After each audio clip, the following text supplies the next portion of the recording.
Max Blumenthal, welcome here, my dear friend. Thanks for accommodating our schedule as you always do. What is the latest in Venezuela? Who's making money down there? Which American is calling the shots? Well, I'd only accommodate your schedule this early. I don't know if I'd even do anything on my own platform at this time, but it's important to get this all out there. I published a piece at the Gray Zone, scooping the Washington Post, and now Reuters has a piece out about it. I was out ahead of the curve, as we often are on Venezuela. And congratulations to you, as are well deserved. Thank you. And we did it with one reporter. They needed 3 and like a million sources. You know, I uncovered much of the same material, maybe more, on Mauricio Claver-Carrón, who is said to be sort of the gatekeeper who holds the keys to Caracas. He was the mastermind of all of Donald Trump's hardline policies, which are causing so much chaos in Latin America, have caused mass migration from Latin America during the first Trump term, when he was hired by John Bolton at the NSC. This Cuban-American regime change zealot initiated over 200 sanctions on Cuba and Venezuela. I mean, he really brought the Venezuelan economy down to the point where you saw unprecedented wave of Venezuelan migrants to the U.S. border.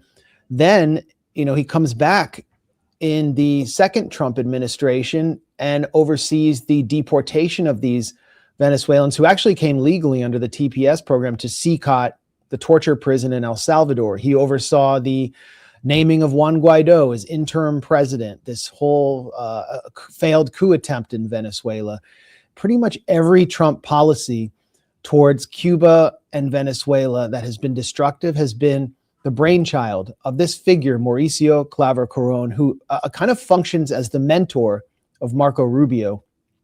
He faced a massive scandal when, between the 2 Trump administrations, he was the president of the Inter-American Development Bank, and he appointed his girlfriend, whose name is Jessica Bedoya, who happens to also double as a CIA agent, as his chief of staff.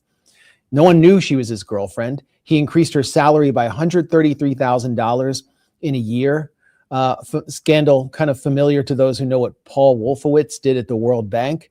He was eventually drummed out by all of the governors of this important multilateral institution. Goes back into the Trump administration, causes conflict there. He's pushed out of the Trump administration. He's a private individual who's raising money for his own investment firm that he runs with his romantic partner, Bedoya, and now he controls Caracas. So this speaks to how corrupt the environment is in Caracas. Now, what is the most important policy to the Venezuelan government of Delcy Rodriguez? It is restructuring $170 billion in debt that they need to pay back to the debt owners. And so the Trump administration announces that it will allow Venezuela to finally hire a financial advisor to help it restructure its debt, which means that they'll move out of sanctions possibly. Mauricio Claver-Carrón sends his girlfriend to Caracas, and they appoint their own, like they tell the Venezuelan government which financial advisor to appoint. Now Claver-Carrón is declaring himself the Jared Kushner of Latin America. He's a private individual who says, if you want to play ball down here, you have to go through me. And you have these MAGA vultures feasting off the carcass of the post-Maduro Venezuelan petrostate, which is extremely depressing. I'm hearing that Donald Trump Jr. is down there to raise money for his 1789 fund, which is a major channel for corruption. A Peter Thiel-backed startup just signed a major deal to reconnect Venezuela to the global economy through the SWIFT system. And Claver-Carrón is presiding over all of it, but he has no government portfolio, no official role, and therefore no accountability to us. And so we, the American taxpayer, have no idea or the Venezuelans have no idea where their oil export money is going to.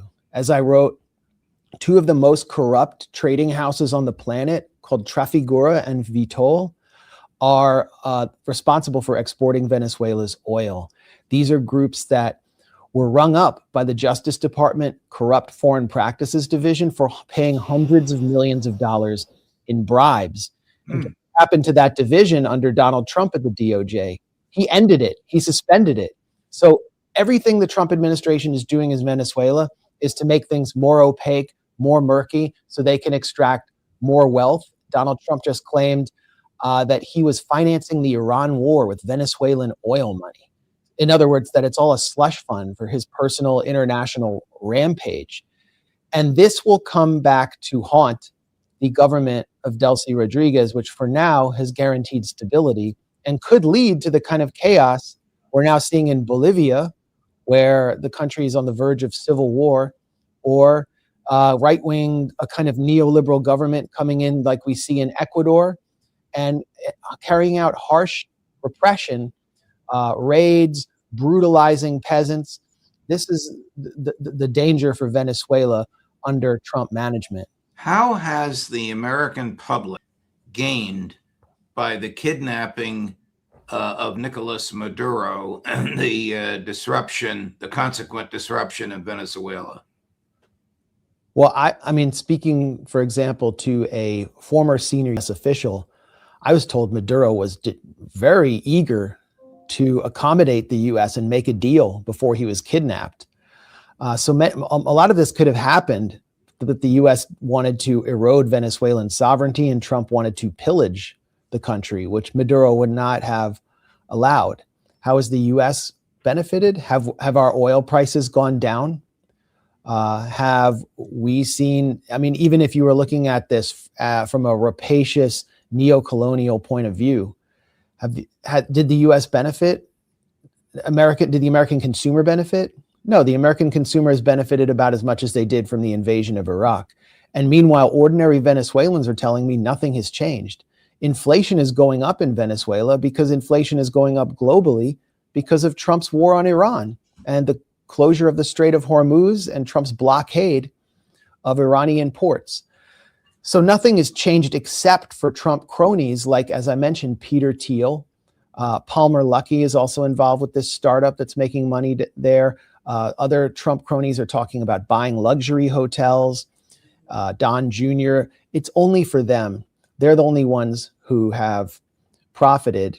And if the Democrats win in the midterms, we're going to see the House Oversight Committee start to zero in on this corruption.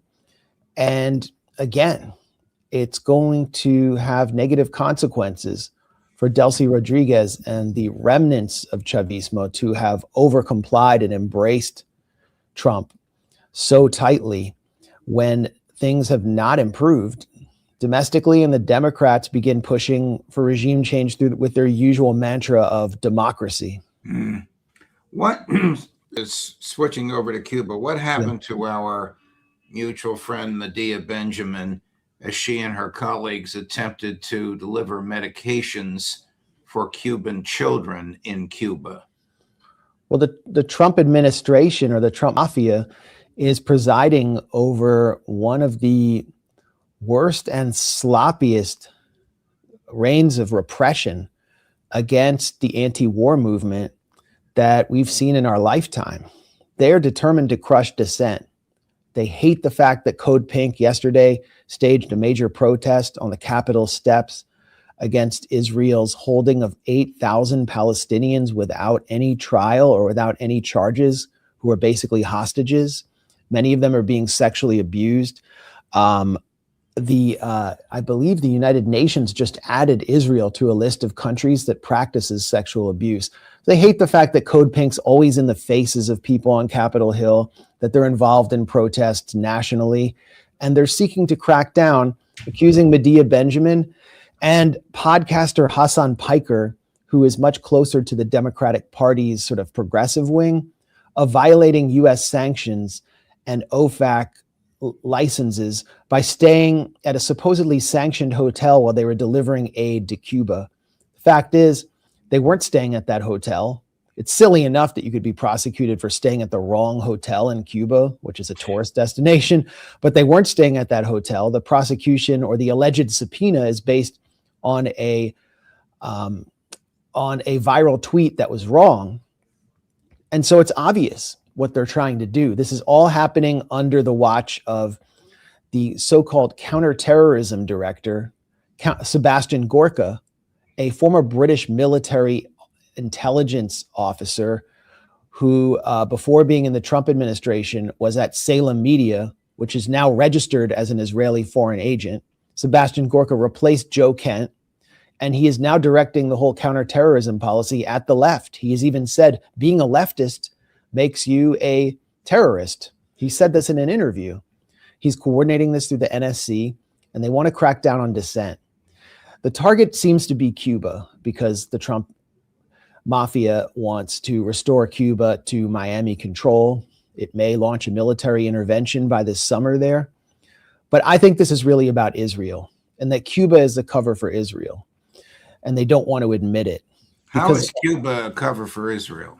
The same way that China was a cover for Israel on the TikTok purchase. When members of Congress and the US government under Biden were complaining that TikTok was supposedly owned by China and that young people were being targeted by Chinese propaganda, then we learned through Ted Cruz or even complaints by Tony Blinken and others that young people were actually being mobilized in support of Palestine after October 7th. That was the real source of their complaint. And who went ahead and bought TikTok? It was David Ellison, the Israel First billionaire, son of Larry Ellison, the data center kingpin who's close friends with Benjamin Netanyahu.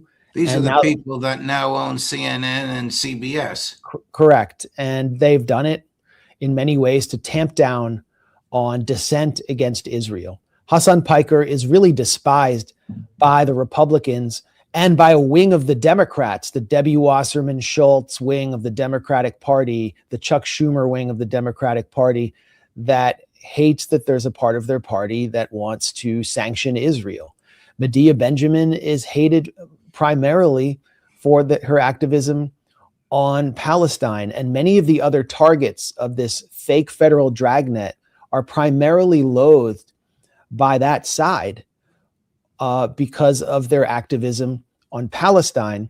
But through Cuba and through this trip to Cuba that Medea Benjamin and Hassan Piker participated in, I think in April, to deliver aid, they seem to have found an opening, a way in to issue subpoenas and begin to hound them.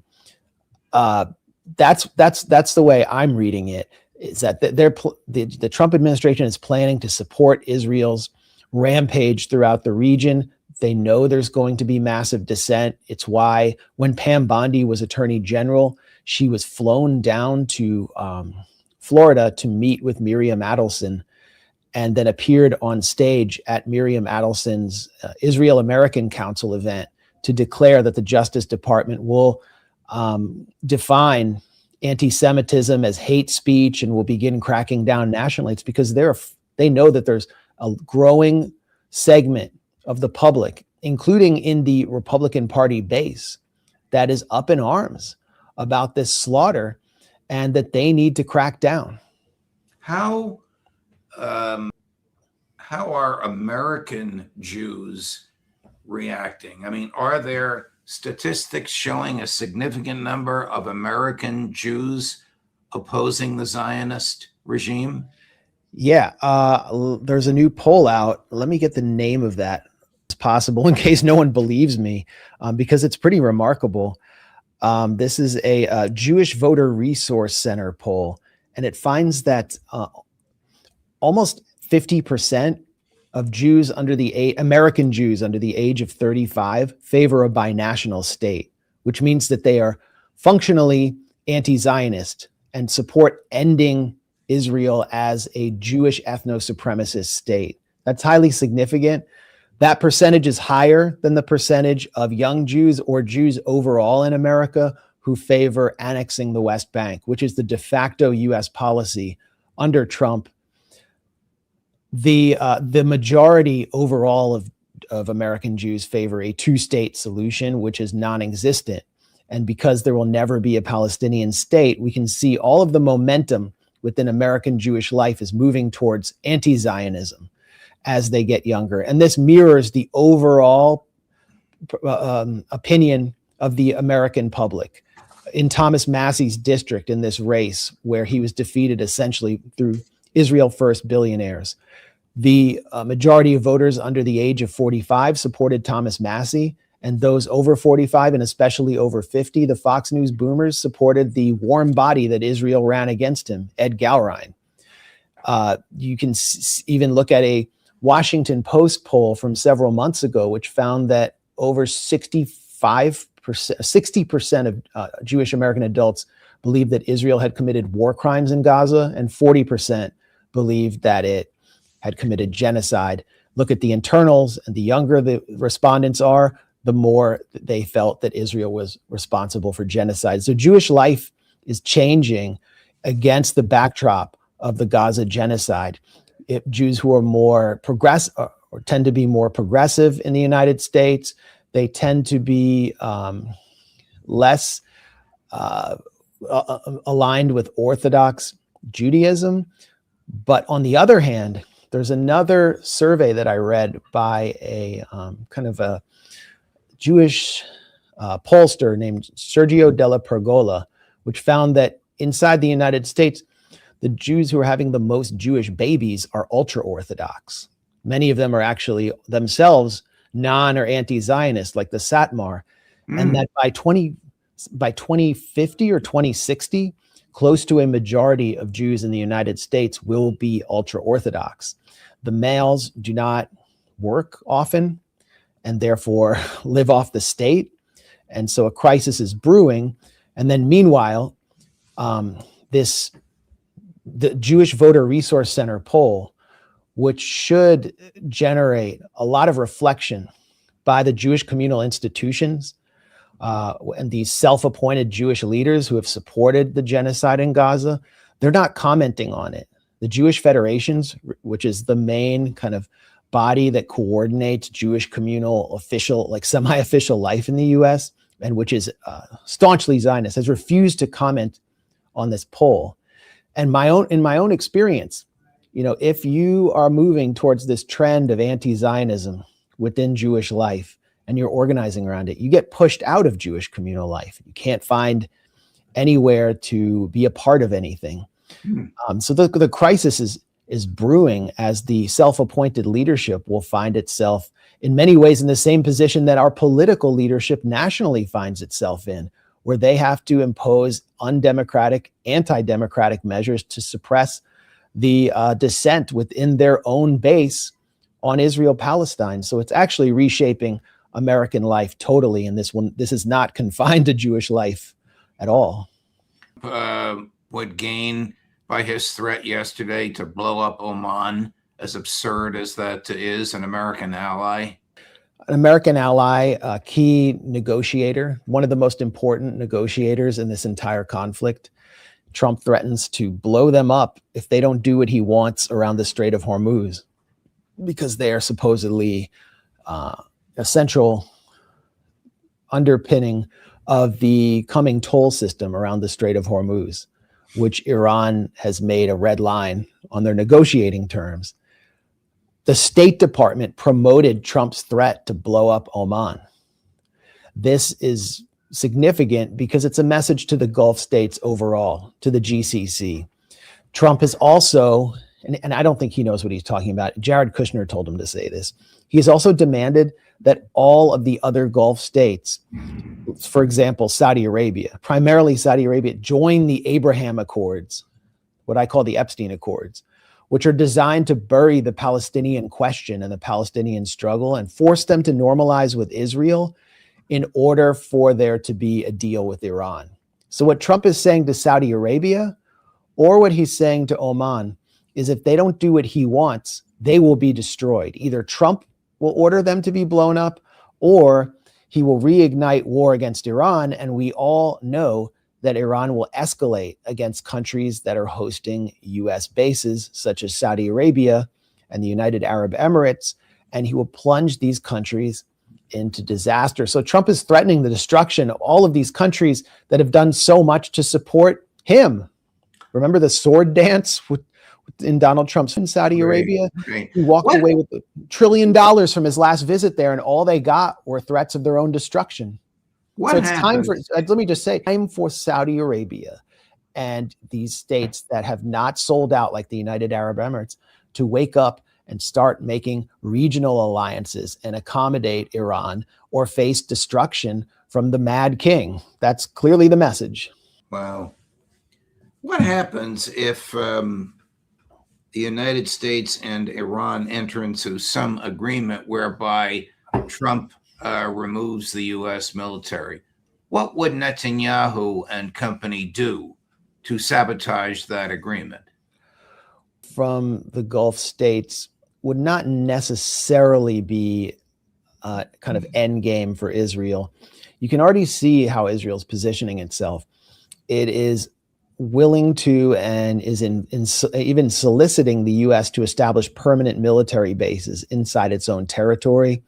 And it's given over airfields at Ben Gurion Airport for U.S. C-130 and F-35 and F-15 jets, basically turning the entire airport into human shields. Nevatim Air Base in the south in the Negev Desert of Israel is where the F-35s are primarily disembarking from towards Iran. And that's also because Israel, with its small landmass, high population, which is military ready, has more anti-aircraft, anti-missile defenses in a tighter space than the Gulf states. So it's more defensible, and its military censorship regime has been airtight. So it's been hard to see how much damage Iran has done to U.S. jets on the ground at these bases. So Netanyahu might actually exploit the situation to make Israel seem more indispensable to U.S. power projection in the region. And then there's also Azerbaijan, which is aligned in many ways with Israel against Iran, launching attacks through the Caspian Sea on Iran. Wow. Last question about Lebanon. Weren't Israel and Lebanon engaged in ceasefire negotiations in Washington, D.C.? Well, this just shows the fecklessness. And its own prime minister, Nawaf Salam, doesn't even represent a political party, and how they have provided cover for some of the most heinous attacks that we've witnessed against the Lebanese population for years. They carried out negotiations on 2 occasions in Washington, supposedly for a ceasefire. They have entertained the possibility of using the Lebanese military to disarm Hezbollah. They haven't done it yet, which would mean civil war and a complete surrender to Israel, which has troops in southern Lebanon. They have not agreed to any timeline for Israeli withdrawal as they went into these constitutionally illegal negotiations. And now what is Israel doing? It has evacuated the 5th largest city in Lebanon, Tyre, in the south of Lebanon, causing ethnic cleansing on a historic scale. Today, it's now bombing and issuing evacuation orders for Nabatea as well. And what it's doing is it's attacking what it thinks is Hezbollah's support base, because it cannot defeat Hezbollah militarily, and its soldiers are suffering losses under FPV drone attacks that they can't repel. So they're just targeting civilians across the board, and the Lebanese government is doing nothing except waving the white flag. It's absolutely criminal. I don't think we understand the scale of human suffering in Lebanon. I would encourage everyone to follow the reporting at the Gray Zone of Wyatt Reed, who's in Beirut, who's been in and out of southern Lebanon, producing, for example, a report with Nabatea Rescue, who are the rescuers who have been trying to tend to the wounded that are getting hit with Israeli drone strikes and bombings of their homes. And what's happening is these rescuers are being killed day after day in double and triple tap strikes on ambulances. And Israel just says they're all Hezbollah targets. This is an epic crime unfolding in real time as we watch. So the U.S. and Iran, let me put it this way, Iran will never enter into an agreement with the U.S. that fails to restrain Israel in Gaza, the West Bank, and Lebanon, will it? Well, Lebanon is really the key because of the alliance with Hezbollah. And that's another reason why Israel's escalating. Netanyahu's escalating in Lebanon in order to sabotage this deal in which Iran has declared that they will not they will not sign any agreement unless Lebanon is included. To the extent that Iran gets that deal, Iran will receive the respect of many Lebanese citizens who are not Hezbollah supporters because they simply don't want war imposed on them. Israel can't allow that to happen. Netanyahu can't allow the war to end because it will be a defeat for himself, and he's going to elections later this year. I can see the polls in Israel are kind of seesawing. A couple weeks ago, it looked as though Netanyahu's party, Likud, would lose to his opposition. Now they're up by 2 seats.